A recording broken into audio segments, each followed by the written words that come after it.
Ռուսաստանի բարձրաստիճան պաշտոնյաներն ու ռուսական չորրորդ իշխանությունը կարծես ամեն կերպ փորձում են միջամտել Հայաստանի ներքաղաքական օրակարգին, հատկապես ազգային ժողովի ընտրություններից առաջ։ Մոսկվայից հնչող ազդակներն այլևս ոչ թե պարզապես դիվանագիտական դժգոհություններ են հիշեցնում, այլև ավելի շատ նման են արտաքին ճնշման փորձի, որով Մոսկվան ուզում է ազդել Հայաստանի քաղաքացու ընտրության վրա։ Ռուսաստանին ակնհայտորեն դուր չի գալիս Հայաստանի ներկայիս իշխանության բազմավեկտոր արտաքին քաղաքականությունը, Եվրամիության հետ հարաբերությունների խորացումը, արևմտյան գործընկերների հետ կապերի ակտիվացումը եւ ռուսական ազդեցությունից աստիճանական դուրս գալու փորձը։ Այս ֆոնին Մոսկվայի համար ցանկալի է Հայաստանում տեսնել իշխանություն, որը երկիրը կպահի ռուսական ազդեցության գոտում եւ կվերադարձնի նախկին կախվածության տրամաբանությանը։ Հենց սրանով են պայմանավորված ռուսաստանցի բարձրաստիճան պաշտոնյաների հայտարարությունները, նաեւ տարբեր պարբերականներում հրապարակվող հոդվածները։ Ըստ ռուսական կոմերսանտի, Ռուսաստանը կարող է միակողմանիորեն կասեցնել կամ ամբողջությամբ չեղարկել Հայաստանի հետ 2013 թվականին ստորագրված համաձայնագիրը,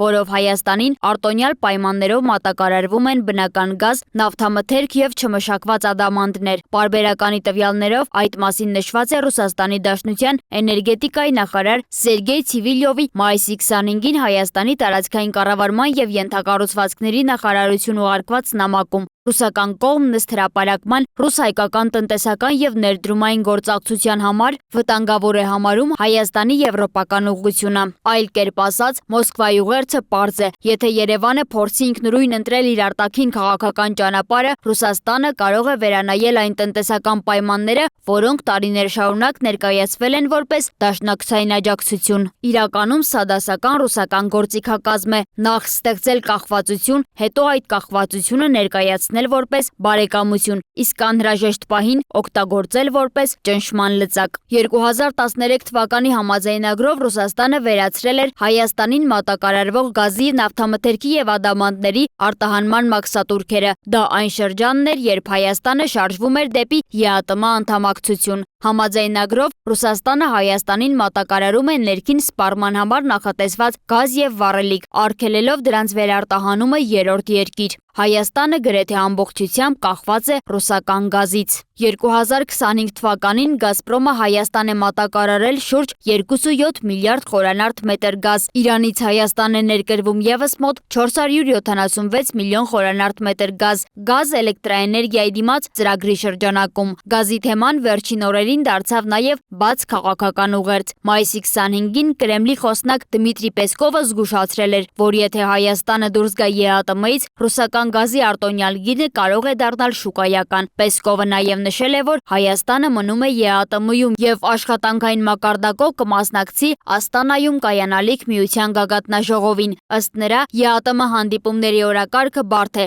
կախված Հայաստանի շուրջ ստեղծված իրավիճակի հետ։ Ռուսական պետական մեդիան էլ իր հերթին փորձում է Երևանին հիշեցնել, թե ինչ կարող է լինել, եթե Հայաստանը շարունակի իր արևմտամետ քաղաքականությունը։ ՌԻԱ Նովոստին հրապարակել է հաշվարկ, ըստ որի ԵԱՏՄ-ից դուրս գալու դեպքում Հայաստանի արտաքին առևտրի գրեթե 40%-ը կարող է հայտնվել ռիսկի տակ։ Հրապարակման մեջ շեշտվում է, որ 2025 թվականին Հայաստանի եւ ԵԱՏՄ-ի երկրների միջև ապրանքաշրջանառությունը կազմել է 8.2 միլիարդ դոլար, որից հիմնական մասը բաժին է ընկել Ռուսաստանին։ Այսինքն, ռուսական պետական լրատվամիջոցն այս հոդվածով փորձում է ազդել հայաստանյան ընտրությունների վրա, այդ կերպ ժողովրդին զգուշացնելով, որ եթե Հայաստանը չգնա Մոսկվային հարմար ճանապարհով, ապա կկորցնի գազը, շուկան, այլ արտոնություններ։ Միևնույն ժամանակ Հայաստանի տարածքային կառավարման եւ ենթակառուցվածքների նախարարությունից հայտնում են, որ նման նամակ չեն ստացել։ Ի դեպ, Հայաստանը վերջին տարիներին սկսել է աստիճանաբար դիվերսիֆիկացնել վառելիքի ներմուծումը։ Բենզինի որոշ տեսակների մասով ռուսական մասնաբաժինը նվազել է։ Մատակարարներ են դարձել Ռումինիան, Եգիպտոսը, Բուլղարիան եւ այլ երկրներ։ Սա նշանակում է, որ Հայաստանն իր բազմավեկտոր քաղաքական օրակարգով արդեն դուրս է եկել մեկ կենտրոնից կախվածությունից, եւ չնայած այլ ընտրանքները կարող են ավելի թանկ եւ լոգիստիկ առումով բարդ լինել, բայց դրանք նաեւ նվազեցնում են մեկ կենտրոնից կախված լինելու վտանգը։ Հայաստանի ազգային ժողովի ընտրությունները նշանակված են 2026 թվականի հունիսի 7-ին եւ միջազգային որոշ պարբերականներ նույնպես ընտրությունները դիտարկում են Ռուսաստանի եւ Արևմուտքի միջև Հայաստանի քաղաքական ուղղության պայքարի համատեքստում։ Սոնա Գիշյան, Free News, Ազատ լուրեր։